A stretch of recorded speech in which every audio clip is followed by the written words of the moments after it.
only one boss or superior from whom he will be receiving instructions or command, and similarly he is responsible to the same boss from whom he has received instructions. For example, if you are to listen to my lecture and at the same time listen to other two teachers' lecture, now there are too many superiors or boss to whom you have to listen to at the same time. This creates a confusion in your mind as to whom you should listen. You will be misguided and your learning process will be disturbed. So the same can apply in the organization as well.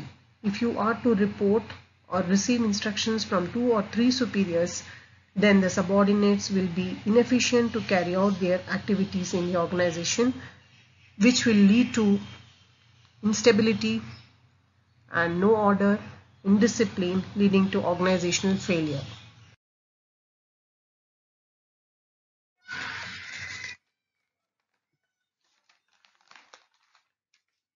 The next principle is unity of direction. All the units of an organization should be moving towards the same objectives through coordination and focused efforts with one head and one plan. Each group of activities having the same objectives must have one head and one plan. For example, if a company is manufacturing motorcycles as well as cars, then it should have 2 divisions with separate in charge, plans and execution resources. The working of 2 divisions should not overlap. Overlapping of activities may create confusion in the organization, leading to organizational failure. The next principle, subordination of individual interest to general interest. According to Fayol, the interests of an organization should take priority over the interest of any individual employees. Every worker has some individual interest for working in a company. The company has got its own objectives. The worker should not prioritize his individual interest and let go the company's objectives. For example, the company would want to get maximum output from its employees at a competitive cost, that is salary.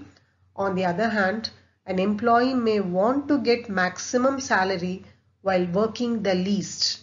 In this situation, the interest of company will supersede the interest of any individual. That is, company will make the employee to work his maximum capacity to get maximum output and then offer him his requested salary.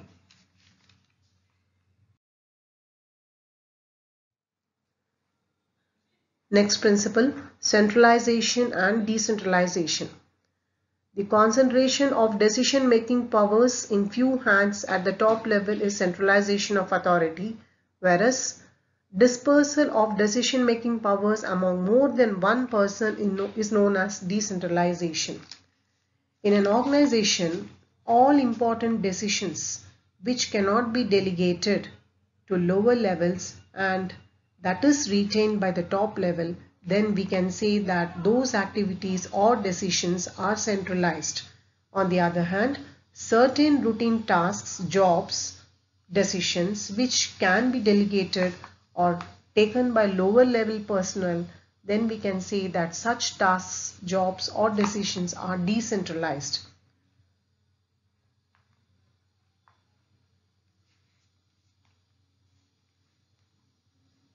The next principle, scalar chain. The former lines of authority from highest to lowest ranks is called as scalar chain. That is, according to Fayol, communications or authority should flow from top to bottom and should be followed by managers and the subordinates. In this diagram, we can see O is the head of the 2 line of authority. That is, one line of authority is, you can see A, B, C, D, E. The other line of authority is P, Q, R, S, T, and O being the head of these 2 lines of authority. O has under him A, B, C, D and E. This is one line of authority he has. The second line of authority, as you can see, is PQRST. If D has to communicate to S, as you can see in the diagram, who is in the same level, he cannot directly communicate to S in the formal organization. He has to traverse the route, that is from D, he has to communicate it to C, then B, then A, then it goes to A, then it comes to P, Q, R, then it is communicated to S. This is called the scalar chain. This is due to the principle of scalar chain being followed in the organization.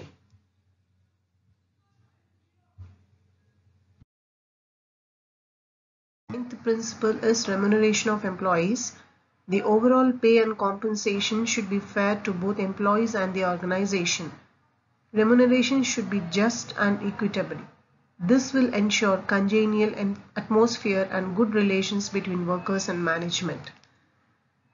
The remuneration for all the employees should not be the same. It should match with their performance.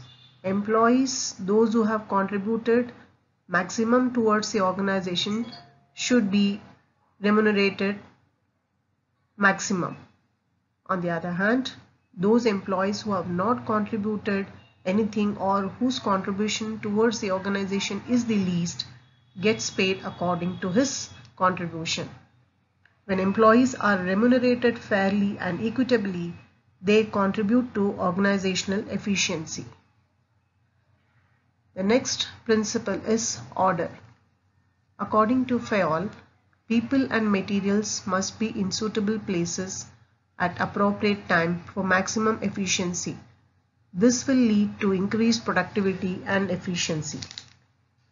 Men, materials and machine and all other resources which are required for production process or any task required in the organization should be appropriately placed. For example, raw materials, machines and workers who are involved in production process should be present in production unit. Similarly, employees taking care of other administrative tasks should be placed in their respective positions. This way, we can avoid unnecessary movements of men, machines and materials, by which we can increase efficiency